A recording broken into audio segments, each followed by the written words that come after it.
You ready to go? Now we are. Good to go, ready to launch. I'd like to call this workshop to order, and I'm going to promptly turn it over to Tammy.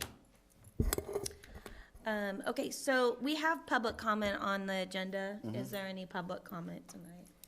I think we're all here for the workshop, so. Initially, yeah, actually, does anybody want to say anything initially before we dive into the workshop? Okay. Okay. All right, so tonight we have Catherine Hansford from Hansford Economic Consulting here to present the draft water rate study. And I will let her take it away. Okay, That will change your slides. great. Thank you very much. Good evening, Council and members of the public. All right. Okay, so first couple of slides, I just want to remind everyone about the process of setting rates and what California requires when you set utility rates. So this first slide shows a cycle, and the fee setting process really should be occurring every 3 to 5 years, and it's been 4.5 years or so since you last had your rate study, so you're right on time with this cycle. At the top it shows determined revenue requirement. So that is really one of the cornerstones of this whole study. Revenue requirement means the amount of money that needs to be raised from water rates each year to support all of the functions of the water utility and its system. Next on the circle is select the fee structure. You have a fee structure in place, so the rate study looks at does the current fee structure still meet the patterns of usage in the city, and does it still meet all of California's laws and requirements? Then calculate the fees and implement the fees. So we could talk at the end a little bit about the process of implementation. And finally, review the fees. So it's this continual circle. Okay, California has certain requirements for setting utility fees, and this is all laid out in what's called Proposition 218. I will just read these 5 because this is really what the rate study has to demonstrate. So first of all, revenues from the fee shall not exceed funds required to provide the service. You cannot be charging fees that go to any other profit centers, for lack of a better word. It has to be spent on the water system. The fees shall not be used for any purpose other than for which it was imposed. You can't take fees from the water fund and go pay for police services, for example. The amount of the fee imposed as an incident of property ownership shall not exceed the proportional cost of service to the parcel. That has been taken to several court cases, and what it essentially says is that you have to try and charge people as best you can for what their demand is on the system. You cannot possibly charge every single property owner exactly what it costs for you to provide service to that one parcel, but you can group customers together, for example, residential, commercial, and industrial, and you can look at the use patterns of those groups and determine what percentage of the water system cost is really attributable to residential versus commercial and so forth. Number 4, no fee may be imposed for service unless the service is used or is immediately available to the parcel. So if there is a service to a parcel, but the property is not taking water that month, for example, you've had a renter move out, a new one hasn't moved in yet, there is still a cost for having the meter at the property. So the city still should be charging for that meter fee, that monthly service charge, but no usage charge. And then the final one, no fee may be imposed for general governmental services where the service is available to the public at large in much the same manner as to the parcels charged the fee. Really, the genesis of this is that general government services are being paid for via other taxation revenue sources. So can't do that again. Just a big overview of the water fund. The water fund is financially healthy. It does look very strong in terms of cash balances. The current fee collections are greater than operating costs, but that's been very deliberate. So in 2015, the water rate study was conducted. There were a lot of capital improvements that were listed, and the costs were estimated. And there was a plan for surface water to come to the city. And so at that time, the plan was to put aside the money from the city of Tracy and put that specifically to a surface water fund. That was done. So that's been collecting money. And the capital improvements plan at this time for the next 10 years is over $19 million. That's in inflated dollars. So it's a very large amount of money that's planned to be spent in the next 10 years. And that will draw that cash balance down, excuse me. Secondly, due to the changes in water system operations, there will be additional O&M costs, that's operations and maintenance costs, for operating the new planned well 1A, as well as the new surface water deliveries. So I have another slide on this, but all your current operating costs are inflated each year over the 10 years. But in addition to that, there's costs for the well 1A and surface water. So there's a new O&M costs that are included. And then finally, there was no significant change in the customer base and the water use patterns. There was no big industry that came to town. There was not explosive growth. So as far as who's using the water, didn't really see a shift in that. There is a proposed rate structure change, and that is to remove the Tier 2 rate and set use rates by customer type rather than the same for all customers.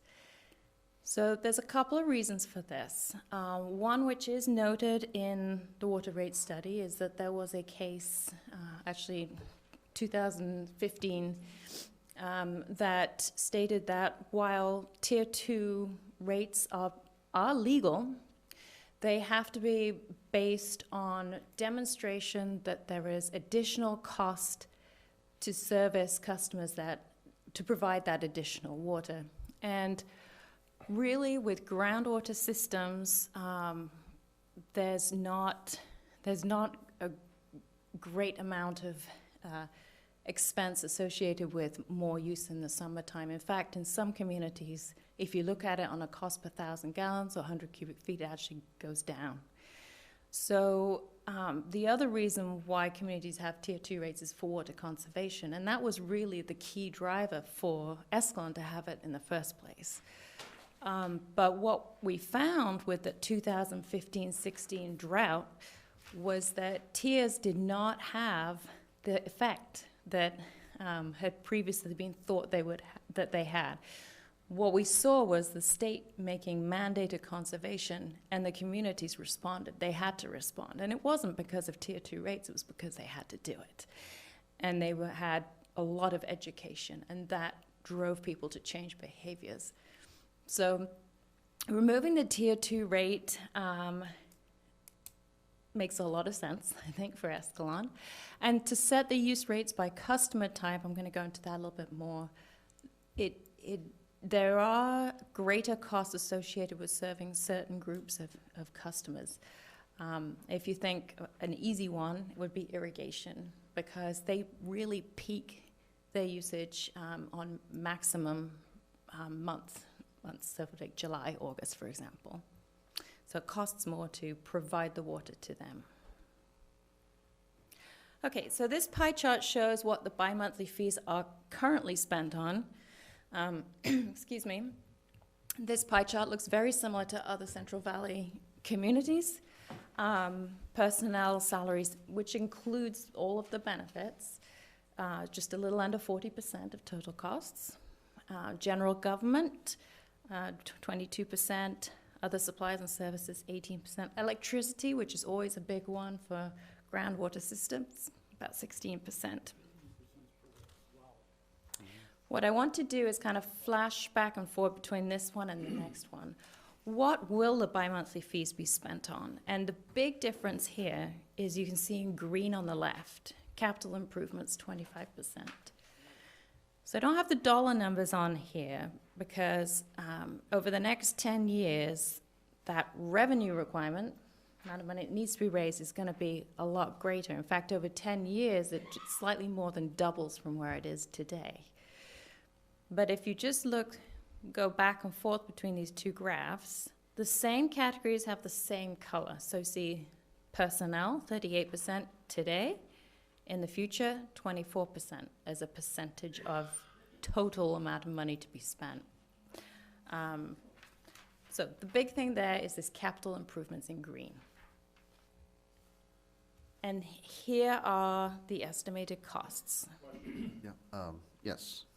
Mind if we ask questions along the way? I don't, but I hope that's okay, because I was about ready to ask a question too, but Gary, go ahead. Otherwise I'll get lost. Yeah. Just flying back. Yes. Charge for general government. Did I not hear earlier that you couldn't charge for general government? No, this is the costs of, for example, utility billing staff time, a portion of Tammy's time, a portion of the attorney's time, and this is typical of all governments. They allocate their time between different functions at the city, and so the sewer fund will have some, other funds will have it.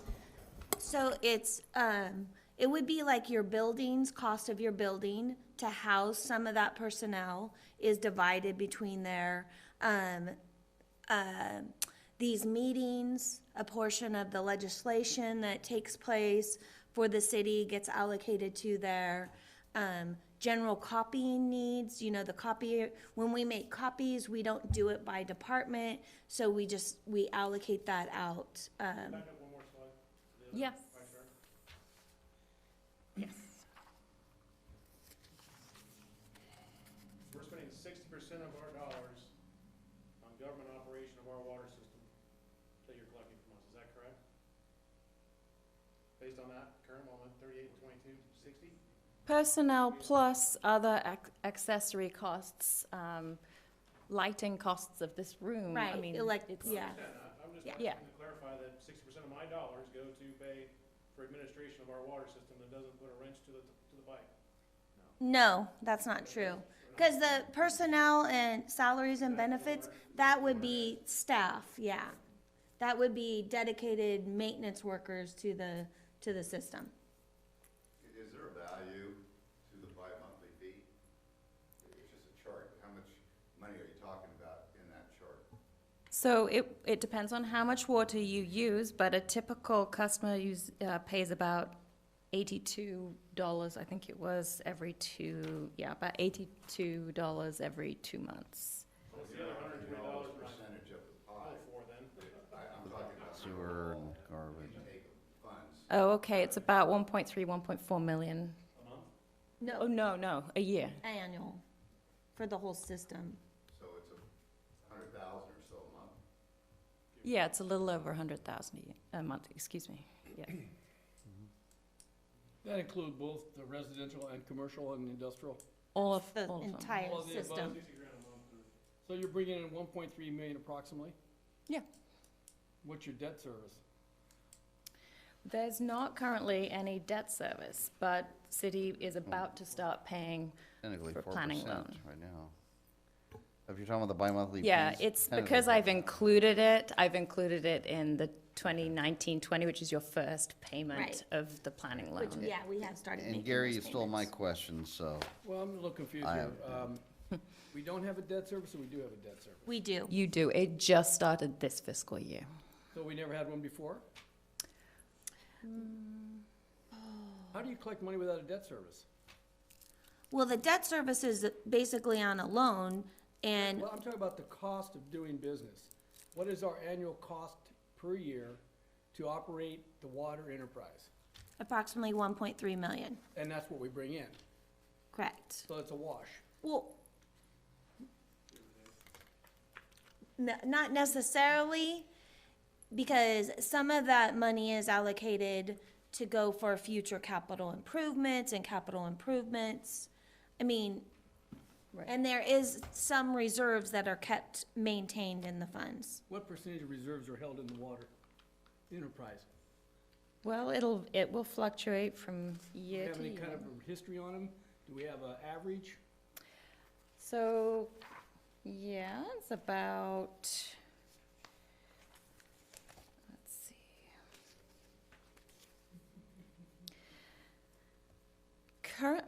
see. Your fund balance looks high right now because you have a lot of capital expenditures that are going to occur in the next few years. I understand that. So there's about 3 million or so in there right now. Okay, but when you say there's 3 million there, of the 3 million, how much is put aside for capital improvements? That, If you don't mind, just let us know what page you're referencing. yeah, I don't have, okay, well, the cash flow and the fund balance is on page 34.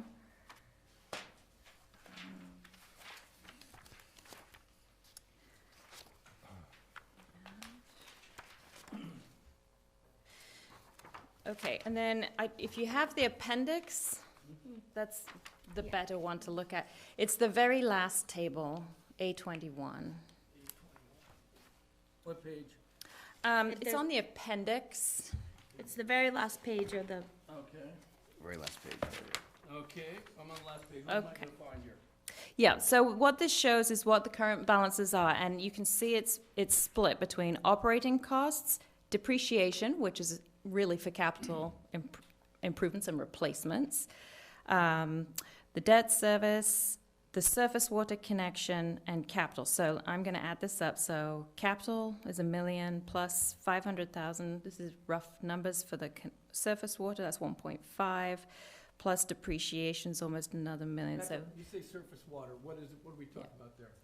that is to actually Tammy can probably it's the explain money this better. that we've set aside from City of Tracy for the Well, we don't have surface water. 1.5 million in there. We have about 400,000. You have 523,000 in there. Yeah. So Okay. That's accumulated. Yeah. What is the 1.5 then, when you mentioned 1.5?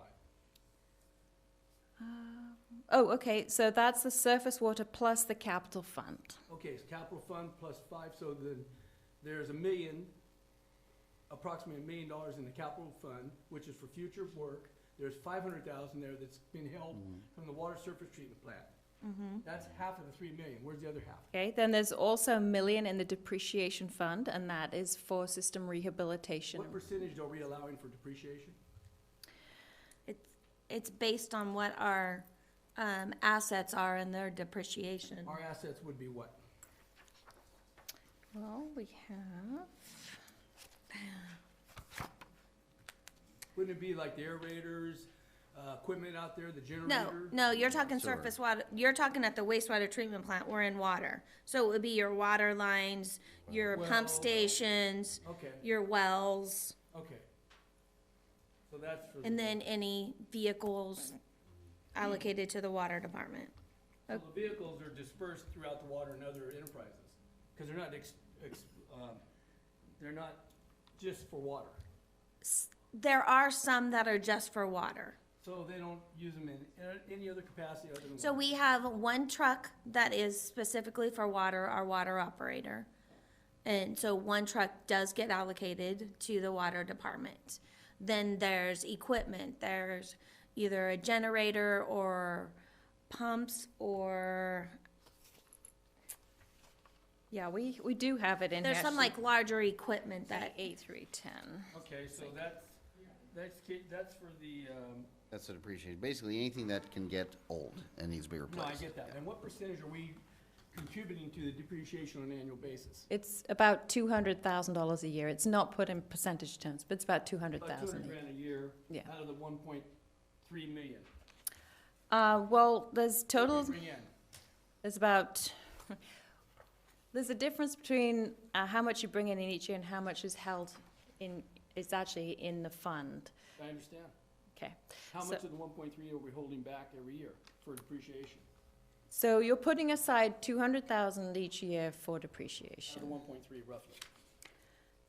Um, That's what we said our income was. oh, okay, of the income. Yes, that's correct. How about that? Yeah. Okay, so now we know that we depreciate approximately 200,000 a year towards the equipment in the fund, which includes the vehicle and other apparatuses and whatever we have going in the water. All right, and we have approximately, according to what we've talked about so far, 3 million in total in that fund, but it's divided up 1.5 is for the reserve, depreciation, and the other 1.5 is used for operating costs, is that right? No, the other 1.5 is specifically held for the surface water Oh, for future. And capital. and capital. Right, but the 500,000 for surface water and the million for capital. Yeah.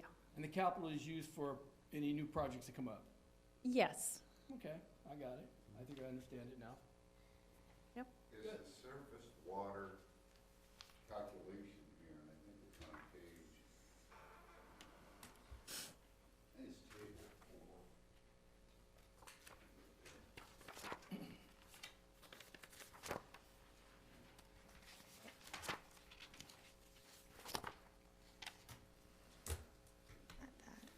Which I think Kirk gets us close to where you left off at too, so go ahead. I think we're back where we were at a few minutes The ago. question is, it appears that in the next 5 years, we're gonna have a capital outlay for surface water.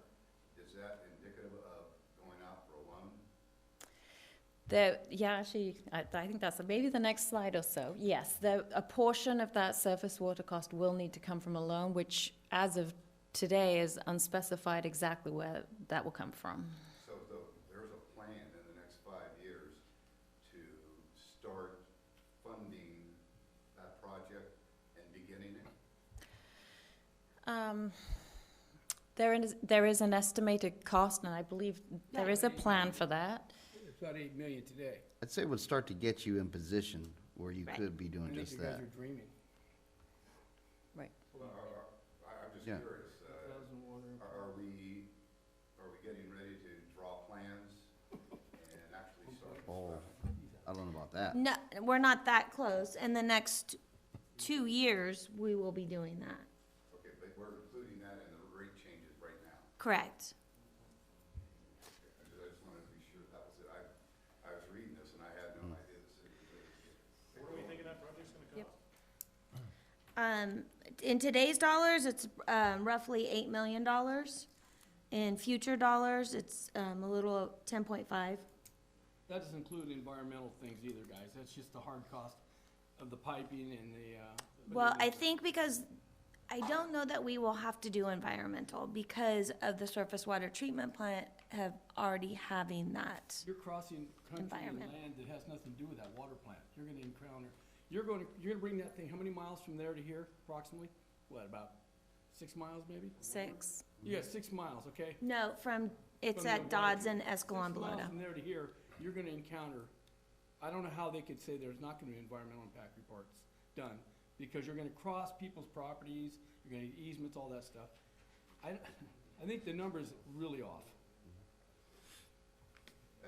Another thing I might add is, have we determined whether or not there's gonna be some kind of financial deal with Tracy, with SSJID, where we wouldn't be taking out a loan that's indicated here at, whatever, 1 3/4, 2.2%? I'm not sure what you mean by, with Tracy. SSJID has not, said they will specifically loan us the money. When we are doing all of the groundwater sustainability, there are grants that are coming available, and they are assisting me in watching for those grants and, keeping our project open. And that's not just SSJID, but that's actually our groundwater basin wide that our project is on the list. There's just other avenues to explore versus going to get a loan from the state. Correct, which is what I just spoke about with the grants, yes. And, Water well, loan is 'cause crazy. none of that's mentioned in here. I'm just looking at what the report is. And I'd like, before you get any further, it would have been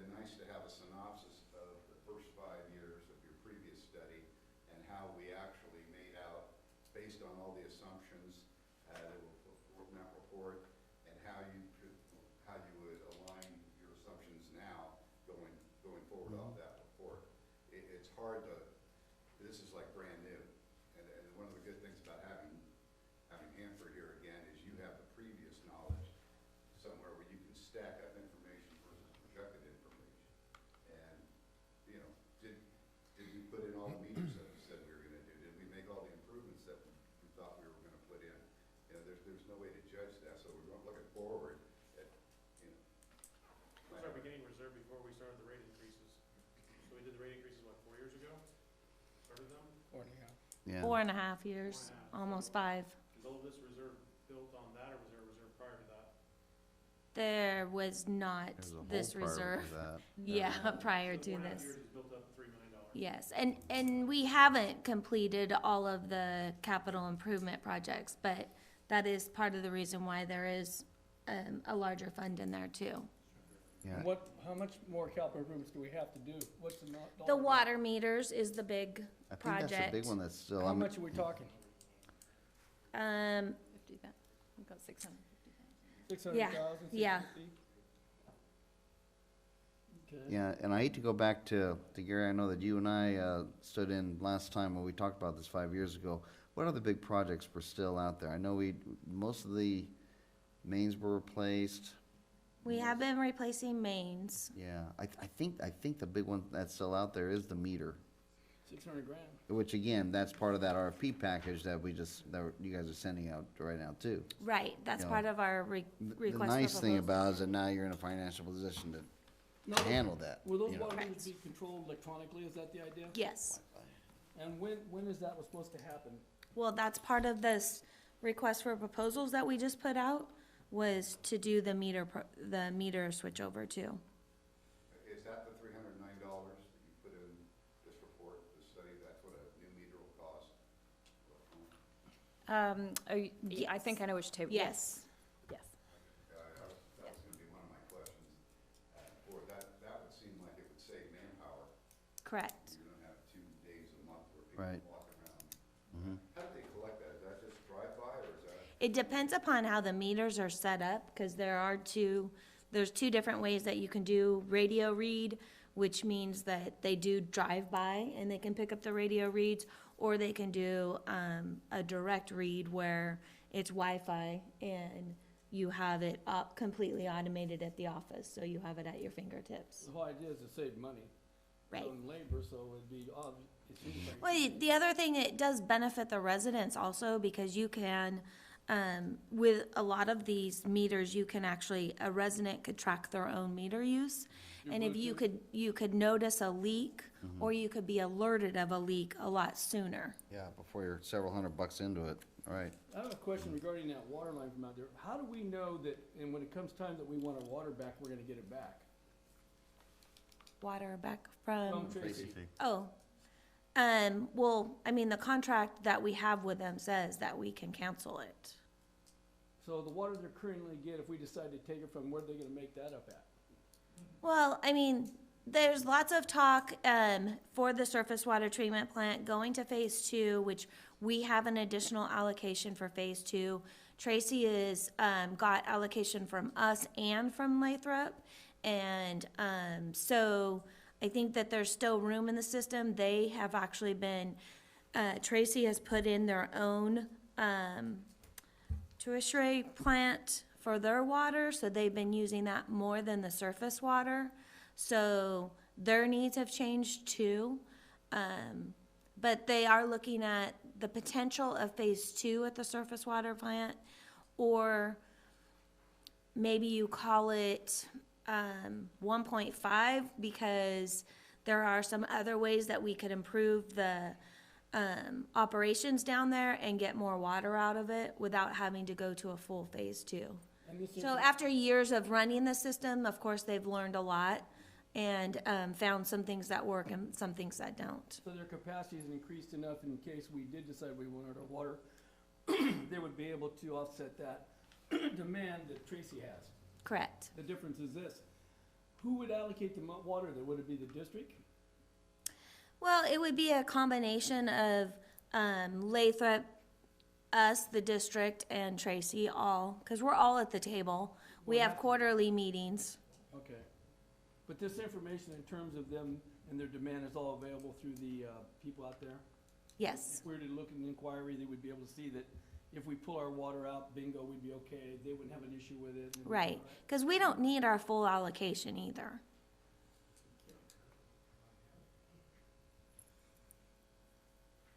Okay.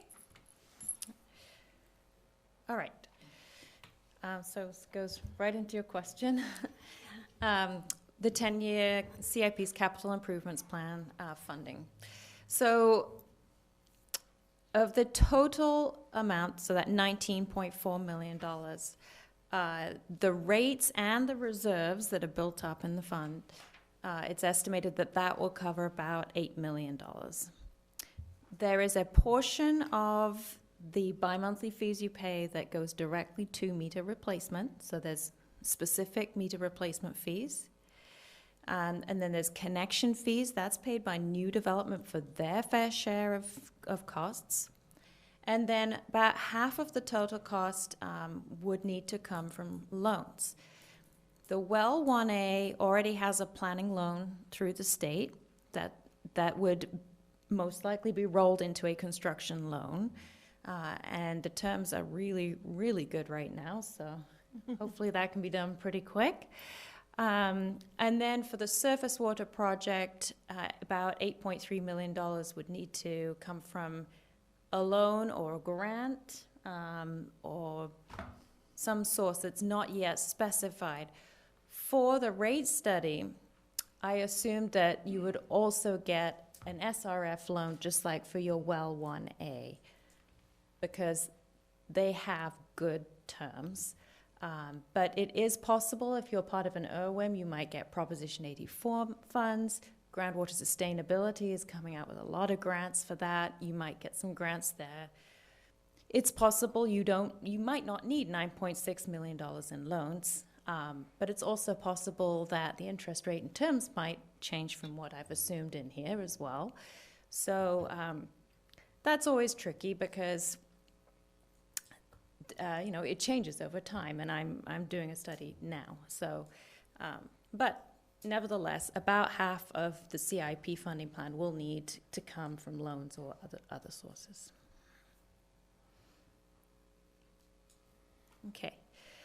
So the revenue requirement, as I mentioned, the operating costs are increased, and it's increased by category. So personnel's a different category from supplies, from electricity. But if you look at those categories, overall, the operating costs are assumed to increase at just under 4% per year.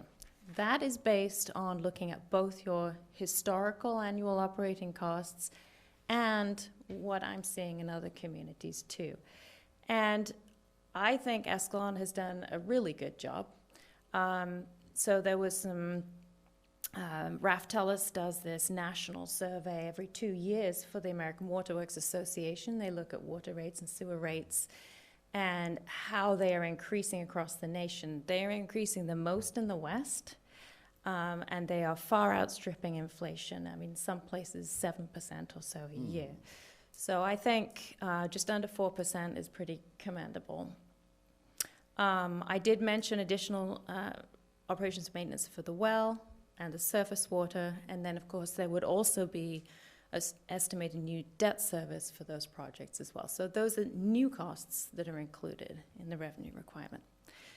I do include some credits, so the money from the City of Tracy, the connection fees, there's some late payment fees, interest, and the meter replacement fees. Those are credits, so that's backed out of the total amount of money you need. To put in perspective, I don't know if you know the answer to this question, but the lifespan of, let's say, that new Well 1A, what is the expected lifespan of a well like that? Should be about 60 years or so. 60 years. And the estimated lifespan of, let's say, a surface water connection, pipeline connection, what would you say the lifespan of that would be? About 80 80 years, 80 okay. plus. Oh, okay, Yeah. okay. I'm trying to put this in perspective for this planning now, how far out Right. we're looking, okay. Just off the wall question here. On that surface water pipe, what type of pipe would they be running? I don't know. I mean, would it be plastic or ductile iron? I'm not I think sure. it has to be iron. I heard that, somebody told me that, I can't remember who, but I think it has to be steel of some kind. I'm not sure why. I think it's because, what was it? Yeah, so that's gonna, Huh? it will last 80 years. Well, I think there's some kind of, I thought it had to be steel of some sort, for some reason. I I think don't it's remember what. above ground. Huh? I think it's because it's above ground Is that why? versus going underground, which costs more money than underground. So The water line's gonna be that's above what I ground. think I heard. I heard something like that. I don't know. I don't think that I don't think I've heard that it would be steel, but I'm not positive at this time. I don't know. Well, if it's above ground, it wouldn't be plastic. It'd be too vulnerable to, damage. Yeah. What did I read? I read some. Anyway, If you got a high, around here, the ductile iron will rust real quick. Right, but I don't know why they said it was iron. I'd have to look it up. Okay. All right, so here's a graph showing the revenue requirement and how it changes. It's all projected, how it's projected to change. So here's that current, about just over $1.3 million in this current fiscal year, and you can see it increasing. The operating expenses are in blue, the debt service is in orange, and then the capital projects is that gray piece at the top. So you can see the increase there in the capital projects in the next 5 years, a little bit less at the beginning of that second 5-year period. If you just set the rates based on what the revenue requirement is each year, you can see your rates would go up and down, and it doesn't make sense to do it that way. You know from where you're currently at with your cash balance that you do tend to have periods where you accumulate a bit of money and then you spend it in the next period, and then you accumulate and spend. So the black line shows what the rates are based on. So it is based on the revenue requirement, but it's smoothing that out over the 10-year period to do the actual calculation of the fees. Okay. So revenue requirements, that first major piece of the study. The next one is the cost of service, and this is really getting to that proportionality point in Prop 218. So first of all, the costs are what they call functionalized into fixed costs and variable costs. So your fixed costs are those things that generally are going to be the same from month to month. You might have some in there that are a little different. For instance, like debt service, you pay twice a year. It's not the same every month, but that's the idea. And variable costs are those that change more with how much water you actually use. So electricity is a really good example of that. And 57% of the costs are captured in both the bi-monthly service charge and also in the bi-monthly fire service charges as well. 43% of the costs are variable, and that's in the water use charges. As part of this exercise, I looked at what does it cost to provide this water to the different customer groups. And that's based on two different things. One is how much water do they use as a group, so what percentage of the flow is going to residential, for example.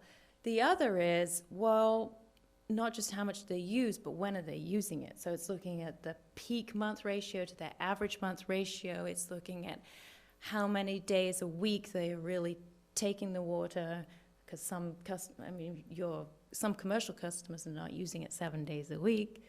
Some are. So it takes that into account. And what that exercise finds that is it's more expensive to provide water to some customers, like the irrigation, schools, and industrial, and it's a little less to provide it to residential and commercial. because what residential and commercial are less sporadic? Yeah, that they are, as a percentage of the total group. I want to make sure I get this right, sorry. I want to make sure I don't say something incorrect here. So this is table I was just looking at it. It's A19 in the appendix.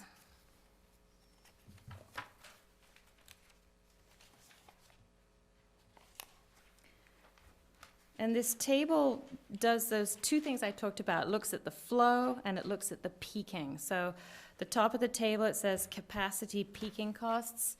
That's how much is being used in those peak periods versus average periods. So that's where you see irrigation's at almost 21% of the cost responsibility. And I'm just picking irrigation, it's the easiest one. If you look under the commodity costs, that's how much flow. They use about 5% of the total water that's used every year. So then, taking an average of those, at the bottom, that's what the costs are actually allocated on. So they end up with just a little over 8% of the costs. So that's how the cost is determined by group. You have to have a floor, though, on variable cost. I mean, let's say, you know, everybody decides to burn their lawn up and, you know, use less and less and less water via you know, by choice or by state edict.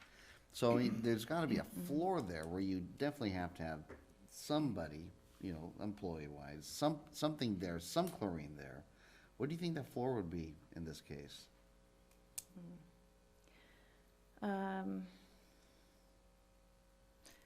Do you mean, Because maybe I'm thinking of too much of a hypothetical, you know, worst case scenario. I think what you're saying is that the fixed costs could go from 57%, could go up to like Well, 75%. well, or no, something. no, they're gonna go No. up, yeah, if you don't have the water usage, Right, then if you play the percentage game, of course the fixed costs are gonna go up. yeah. You know, the fixed costs are gonna be the fixed costs, that's largely what your infrastructure, right, CIP, stuff like that. Yep. But your variable cost, in other words, you know, how lean can you get the variable costs on this system if the water consumption is not there? You can't have zero variable costs. No, I think that's probably a tricky question to answer right now. It's probably hypothetical, don't worry about it. Now, the more I'm thinking about it, the more I'm thinking this is a complete hypothetical, so. Well, I got something, hypothetical. And I called the State Water Resources Control Board today, hoping to get an answer, because from what I know, it might be a rumor, but there's gonna be a limitation, per person, per day. Kind of where this is stemming from, yeah. And there's, what, next Correct. year? Yeah. And then Yeah. in 2024, that's 55 gallons per day, it's gonna go down to 50. Has that been factored into these rates? No, because state has no clue as to how they're actually going to implement that. That's the bottom line. Yeah, so, They're gonna implement it through these electronic meters, because either. But the how do you set know how meter- many Well, household, how many are in a household? yeah, I don't, The It's- paperwork it take to do that would be insurmountable. How would they ever find all the data? I'm not a IT person, but I think there's people out there, they'll go by accounts. The accounts will have the amount of people that are listed in the household, and that electronic information will get sent either to the city or the state. Somehow, there'll be a coordination.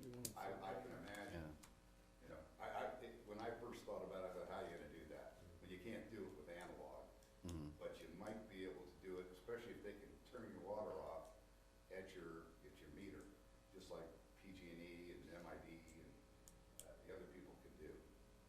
If they want you off the grid, they shut you down.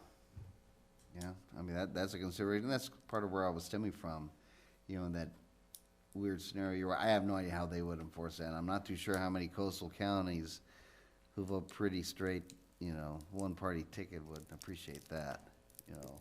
so it's very true.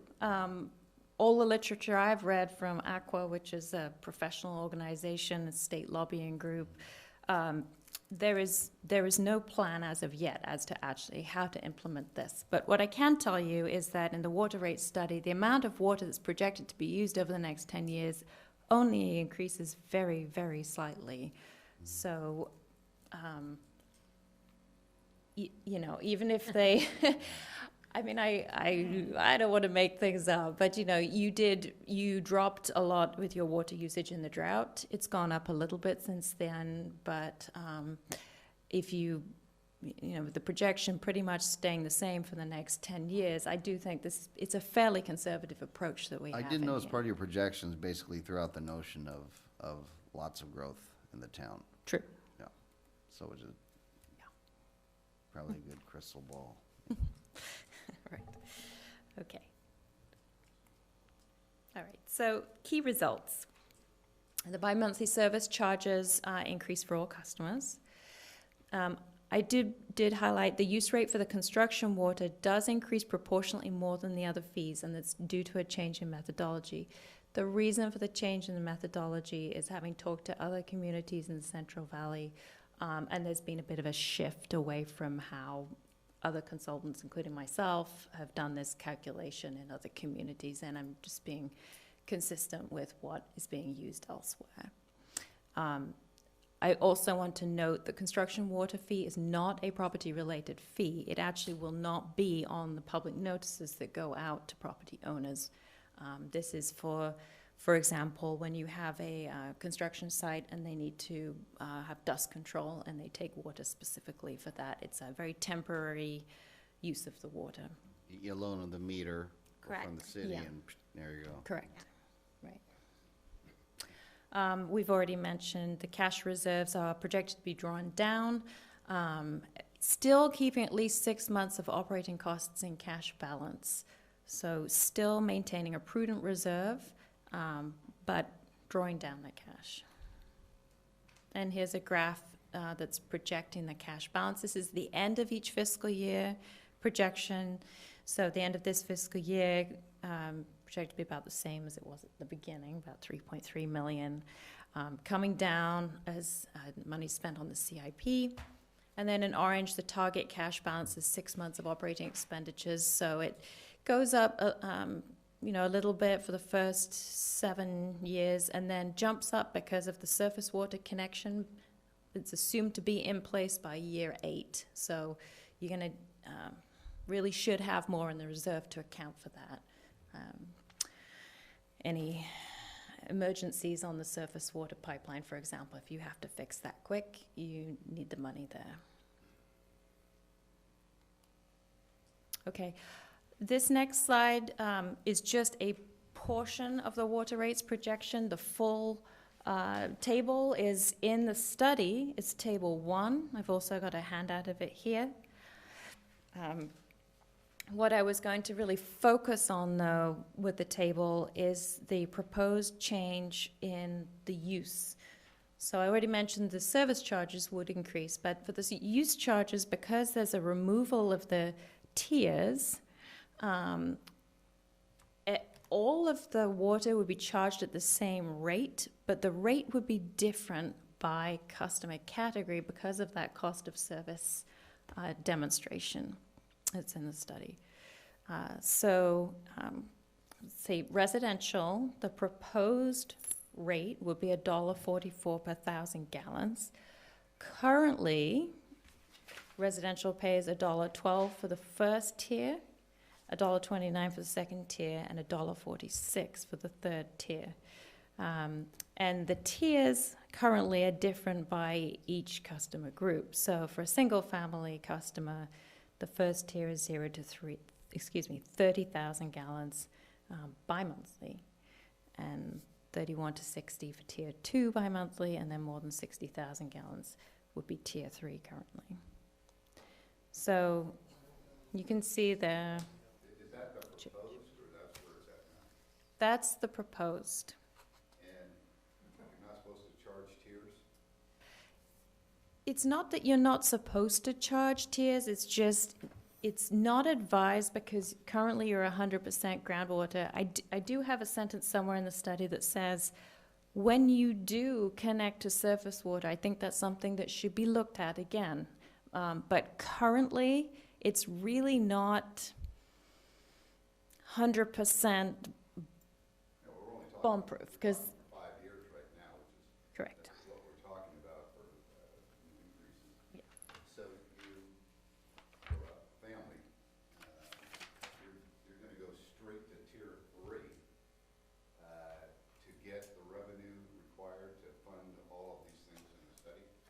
That's a portion of it. So there's also the service charges. But I have a graph that will help with understand what that means in terms of actual dollars on your bill. So I think it might be the next slide. Well, yes. Here's a comparison, and this is split into a winter bill and a summer bill, so you can get an idea of how it might change throughout the year. Okay, so on the left side, the first two columns, this is assuming winter consumption, 15,000 gallons for the bi-monthly amount, so for 2 months of usage. Your current service charge is $51.45. That would go up to $58.95.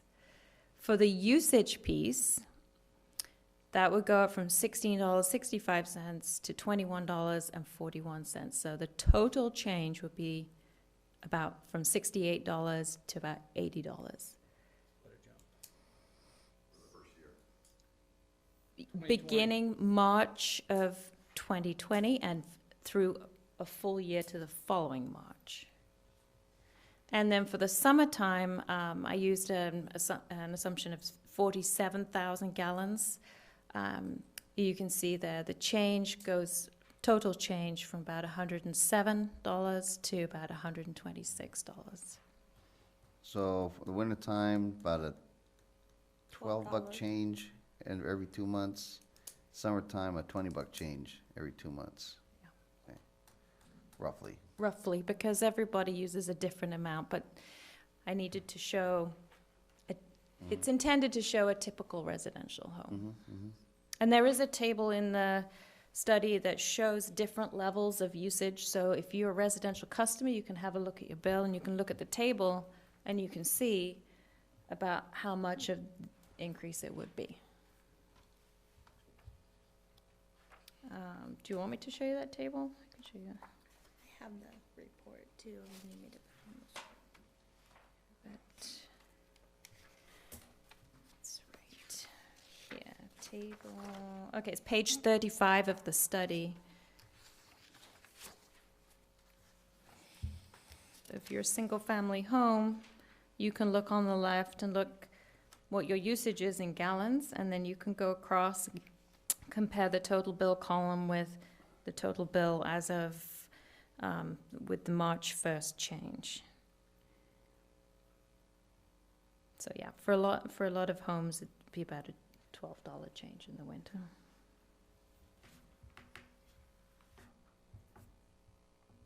And here is a projection, for the next 5 years, and it shows the base and the use amount, and the total bill that would go from about $83 currently to just under $100 with the March adjustments, and then increasing each year. Question, I noticed this one is structured similar to a couple of our other increases in the back, and I can't remember water or sewer, which one it was at the moment. I think it was sewer, where you had your biggest jump in year 1 and 2. This time your biggest jump is gonna be in year 1. Why is that? Why was it structured like that? 'Cause it looks like the jumps from there every 2 months, you're talking about $10 every 2 months. This one looks like you're talking about almost $17 for the first year. Why is that? Yeah. Well, it's all driven by the revenue requirement. I'm just going to pull that up. Yeah, 'cause we already qualified for the well loan. That's down the, No, we haven't. Oh, we That's what- haven't? No. We qualified for the planning, loan, but part of getting the construction loan is showing the state we did a rate study that is going to support the which debt is service. these numbers. Correct. Bingo. Okay, that's why the jump, right? Yeah, and also another reason, I just want to check it's true in your case. Oftentimes it'll be because you have to demonstrate that to the state that you have sufficient, what they call debt service Yeah, coverage. yeah. So your cash flow has to be high enough for them to be comfortable with it, Right. giving you the loan. No, I get it, and that's also the rationale where, I think when you're talking about like year 3 or 4, you're setting yourself up with some of that service water money's coming in to again, put yourself in that position where if a later council decides, yeah, let's go ahead and do this, they're in a position where they can qualify for something. Yeah, and actually that's one of the major reasons of doing this study, is to show the state that you Right, are right, able right. to pay back Right. that loan. And I think it is that, the well loan that Yeah. is the big jump in that first year. Yeah. Okay. Okay, this next chart shows how the rates today and with the proposed change in March compare with other communities in the area. So this is using 28,000 gallons for a 2-month period. So that's kind of if you look at an annual average, you get the 28,000. So right now, Escalon's sort of in that low to mid range, and with the proposed changes, that would push Escalon to about the middle of the range. It's really important to remember this chart is based on a moment in time, and that everybody's going through that circle of 3 to 5 years. I'm actually doing Livingston's rate study right now. They're down there at the bottom, but they're going to be going up. And same is true for some of these other communities. I don't know where they are in their cycle. But with the change, that would put you very, very close to Turlock's rates and Ripon's rates, still lower than Oakdale, Modesto, Riverbank. I'm not sure which communities you mostly compare yourself with. Houston. Yeah, Houston's high. So. Yeah, they had a big old mess over there. I think their sewer rates were where it really got a lot of their residents there too, not so much their water, but. Well, they paid for that water expansion without the development, then the development came, and they hit everybody big time. There was a big fiasco with the water tank they built too. They did a lot of oddball things. You know, I'm looking at towns like Lathrop and Modesto and to a lesser degree Riverbank. It'll be interesting to see what happens in Riverbank when they expand. You know, is there an economy of scale? Well, I thought there would be an economy of scale. If you're a larger town, if you're growing, You'd have more. then you would have, you would have more to be spread out, so therefore you'd be theoretically running more efficiently. Well, And this doesn't Well, look like it. No, every community Yeah, is so right. unique. Some communities might be old and have a lot of pipes that they have to replace, which is causing a lot of expense for they them. also have a lot more employees. And well, look at your chart, you got 60%. So you add that to larger populations with more employees, that's definitely gonna jack your price up. This definitely flies in the face of the growth argument. Okay, so then I have 3 slides with some non-residential bill impacts. The non-residential is always more difficult to really demonstrate because every non-residential customer is really different. It's harder to put them into one grouping. So what I did was I picked a church that looked like it was fairly in the middle of the road in terms of water usage, a restaurant that was seemed to be fairly typical of restaurant use, you know, not any of the outliers, but sort of in that middle range. So, and I split it into summer and winter bills. You can see that for a church, a summer bill would go up maybe about $17 or so, winter bill about $8 or so. For a restaurant, very similar amounts, a little bit more in the winter. Then I wanted to pick some customers that had larger size meters because that drives a lot of their total water bill. So there's a retail customer which has a 1-inch meter. There's an industrial customer with a 2-inch meter. And so you can see here that certainly the industrial customer, you know, their bill would be going up about $90 to $105 every 2 months. This retail customer is actually a very low water usage customer, so their bill's not going up nearly as much. And then I did pick a school. I can't remember which school this is, but it has a 3-inch meter. So 3-inch meter and a lot of water usage. So for a big user like a school, there is a substantial impact. Well, they have it's probably the high school, the swimming pool and all the land they got. They got their own well. High school does? Oh, that's right, it does. So it's gotta be. Some of it is connected to the city. I think the pool Yes. is, isn't it? Yes, the pool is, Yeah. the gymnasium is. They use their wells for their irrigation of their fields. Fields and stuff. Could Well, be that's 'cause Dent. it doesn't require higher standard of water. They can get away with that lower standard of water. Put all the nitrates out there. Keep the lawn green. What about when we irrigate our parks and stuff? How does that affect our water bill? I mean, we have quite a few parks and stuff, and we contribute quite a bit of water to them. What effect does that have on the overall billing? Are you talking about the city-owned parks? So they do, there's not a bill paid for the city-owned parks. How does that figure in the costs? Well, the theory is everybody's paying into the fund, For the so, use of the parks? for the use of the park, so it would, there are some states that do cost allocate like that. It's, to me, that's sort of a philosophical question, because if everybody's already paying into the water fund and then the city has to use money to pay the water fund for that water, it's, Yeah, I always thought there was a cost allocation. So did I. On the parks? yeah. No. Huh, Interesting. okay. So regardless of the amount of water we pump into those parks, it really has no effect on the actual. We still measure, we still monitor, but yeah, it wouldn't have an effect on, Pay for the electricity to Yep. yes. What does the industrial people pay the city for their water? Yeah, do we have any industrial users? I was more curious how many gallons do we use as a city and how much of that is the industrial?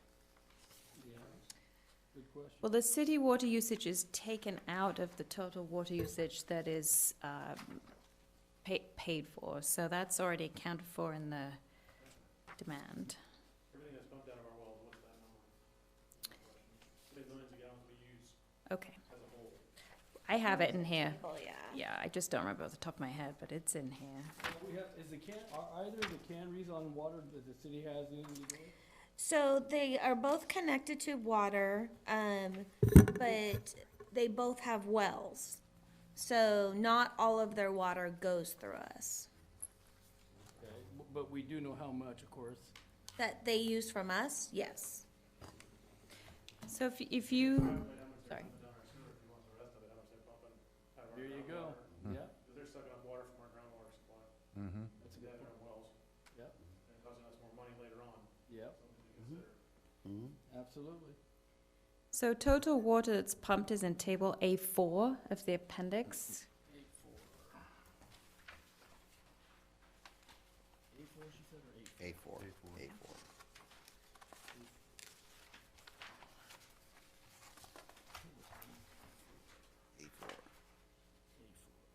So back in 2011, it was about 530 million gallons, and that increased and peaked in 2013 to 610 million, and then decreased, and you can see the effect of the drought there, 2015, 2016, a little 2017. 2018's up a little bit, and, We used 468 million in 2018. How many gallons did canneries use that year? Do you have that number by chance? I don't, no. Rough estimate, anything? no. I'm not even gonna try and guess on that. Full year was 468,000. Looks like we never really recovered water usage-wise from 13 and 14. And I think those numbers, isn't there, I believe on, every month in the reports, there's a number as to how many gallons we pumped Correct. per month as well, by Yeah, the in the way, so, monthly yeah. water report. Right, yeah. Well, the average is gonna go down too, Mhm. yeah, because it trends that way. Yeah, you almost have to, it's almost like you have to throw out, 11 through 13, Right. or 14 when we made all the changes and. Marin, I think they were having a problem one time. They had the water rates adjusted, and then everybody cut back, and then they had to raise the rates because they didn't have enough usage of the water. Yeah. How does that work?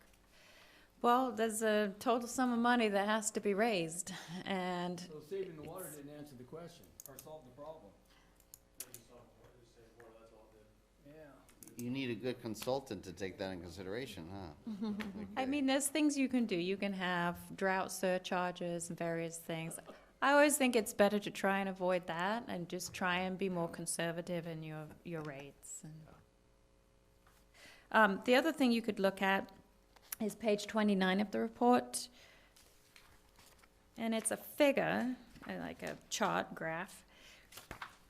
And this shows how much water was used and then how much is projected to be used. So you can see that this projection is not assuming that that water use continues to climb just because California is seemingly out of the drought right now. You know, it holds demand constant, almost constant, not exactly. But. In the last 2 years, yeah. 18 was a big year compared to the others. Huh. I wonder why 18 was more than 19 and 20 are gonna be. And then you got down here, 15 and 16, that's when that rate stuff started. 17 climbed, and 8 climbed, and 18 then went down again. Well, 19 is just a projected number. We don't have it yet. No. Right. But based on what we do know, it looks to be less. That's because I take an average of the last 3 years when I do the projection. Right. That makes sense. It's so tough because 17 was a really, really wet year. And it almost seems like, you know, these projections, these as well as some of the others, almost suggest that human behavior, you know, you start getting play a little more fast and loose, you know, through 17 and 18, you know, it was a little drier, but my gosh, you already beginning to play faster and looser again. So I don't know, my gut feeling is that 19 is probably going to be higher. I would agree with that, you know, and again, it's this, you know, when we did the projection 2015, we didn't know that drought was coming, and you know, that hit the city. So again, you know, when you think about the rate study, it's a planning tool, it's its best crystal globe at the time, and the reality is you may end up with a little bit more revenue in this year, but you may end up with less revenue 2 years from now. Mm-hmm. Were the rates from 2015 to now recalculated after that San Luis Capistrano decision? Because there were tiers. Correct. Were the tiers removed after that? The tiers are proposed to be removed in 2020. The tiers are in effect right now. Right, and but in words, theoretically, if that was the decision, the city should have gone back and recalculated. I wouldn't quite say that. It's not illegal right now. It's perfectly legal. It's just that when you do the rate study, you need to look at the costs of the sources of the water.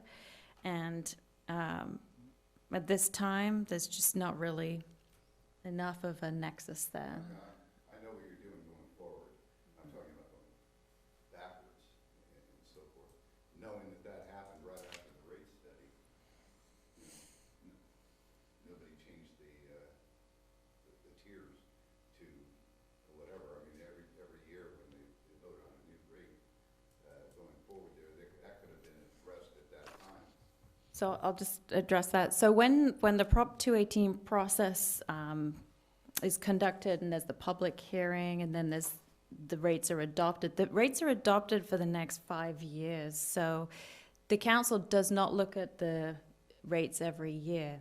They have been adopted for 5 years, and that's I beg Yeah. to disagree. Yeah, They we still have to approve it. We actually have, Yeah. Oh, you do. I have brought it back to them every year and got their blessings, so it has been a little different for us. Has Not- the rate changed from what was in the plan to what was approved? No, Just a stamp of, yep, the next rate agreement. correct, Schedule, yep, keep it going, yes. no objection to that. that's why it's really important to, every year, at least have a update on what the rates that were charged have completed for the city, water meters, mains, those kind of things. And, from your reporting, how did that 5-year period pan out from what was projected? And how do you use that going forward? I think it's just a little invaluable tool to study any kind of rate. I know there's been a discussion with the, the past, when we go through the annual audit true-up, and it'll have those numbers in there. You'll have them in the budget too, but I think probably the more accurate number is the actual, the annual true-up in January or February or something like that. February, because Yeah, March is when they go effective.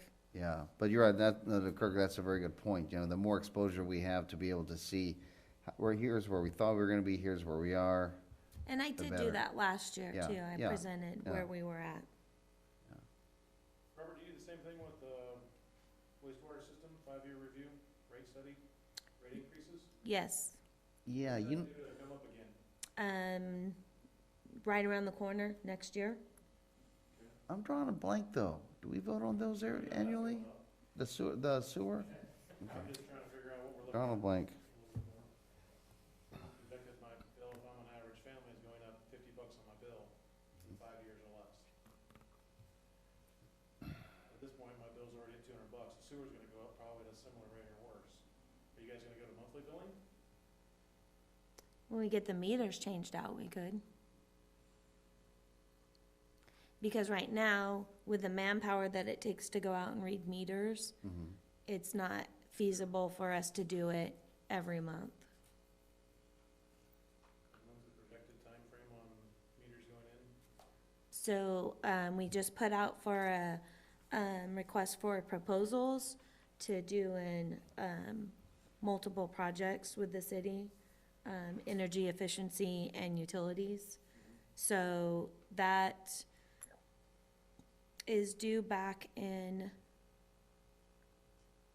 the end of November. I think we're supposed to award it in December.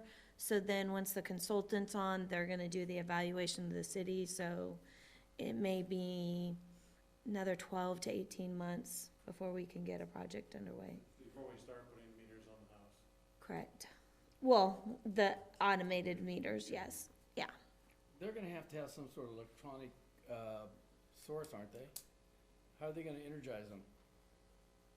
They, have batteries. Some of them are solar, some of them are, there's different kinds out there. Well, they're underground, so I don't know how solar would work on them, unless Well, you you have to put a little thing have a above panel on it. each one of them? Mm-hmm. That's interesting. We've got all kinds of little Huh. goofy technologies out now with I those. just wonder how much more maintenance we're gonna end up with dealing with it, or if it's gonna work out okay. Well, other cities have done it, correct? Correct. Mm-hmm. And it seems to be okay? Yes. Nice hunk of money, 600,000 plus.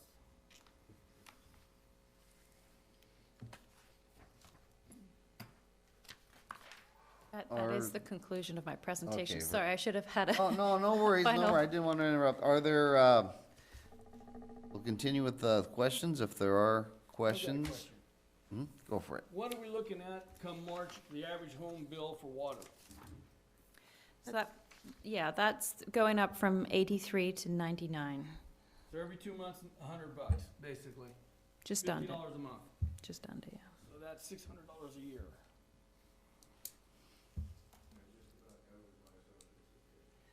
Don't worry, Dave.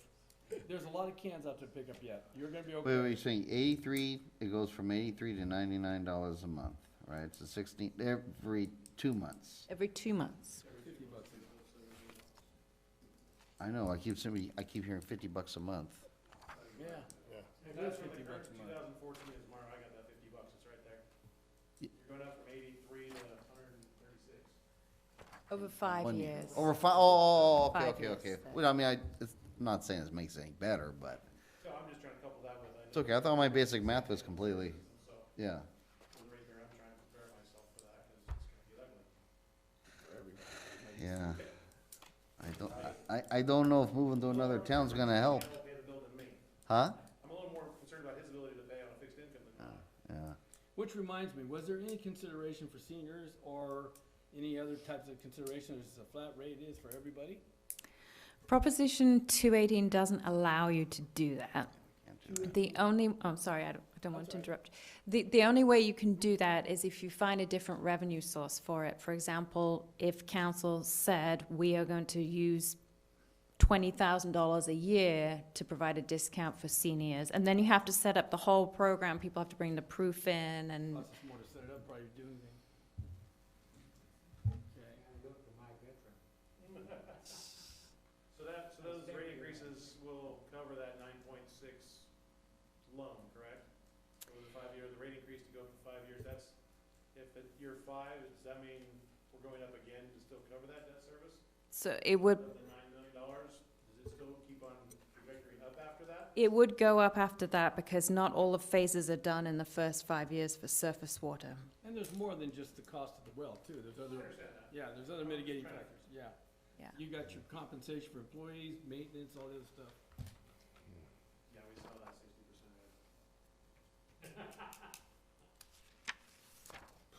They- Like counting 60 grand a month to run a water system. That's a bit rough. It doesn't- Well, it's $108,000 a month is what it costs to run. If you base your, on $3 million, that's what you're looking at, about 108 plus change a month for the water system. 60% of that is in. And then 60% of that monthly, not monthly, be cumulatively. Yeah, it'd be labor, yeah. About 38% would be labor, because the 22% of the government is not all That's where your labor. lights Where are. does Yeah. 20% come from? Who decided that number? So there is, we had a rate study done and a cost analysis. So there's a whole formula-based, worksheet that goes through, pulls out, certain items to not allocate, takes into consideration staffing and one-time charges and those kinds of things, to allocate across the other city funds from the general fund. This is why cities grow. Either that or they go run everybody out of the town So bankrupt. the government fund on an annual basis is 280, 290 grand in the water system, outside of labor and personnel. I think so. Are there any, what's the process from here, Tammy? So, the report will come back to the council for acceptance, on November 18th. And then we will need to mail out our Prop 218 ballot notices for that begins the 45-day period. And then we would hold a public hearing on January 6th that would adopt, that the council would make the choice to adopt those rates. Okay. And if there's anybody here, us or the audience, that has any questions, I think everybody has a copy of this study, right? If they have any questions as they peruse this over the next few weeks, you mind if they come to you guys? No, and ask? absolutely. Is that okay? Yeah. Okay, I mean, the more that's understood about this thing, the better. And thank God you people were the ones who came tonight. You know, I want to thank every last one of you. Were we on YouTube tonight? You are. I hope many people watched on YouTube. I don't know how many took notes, but where can they get a copy of this study? Yes. Where can they get Oh, a where? copy? On the website? It's the on website. the front page of Okay. our website. Okay, and any and all questions, there's no stupid question in this thing. This is tough to wrap one's head about, but it's going to ultimately affect everybody, so. I think you did a good job Okay. explaining it. Thank you very much. Thank you, everyone. If there aren't any further questions, I'd like to thank everybody who came tonight. We will declare this workshop adjourned.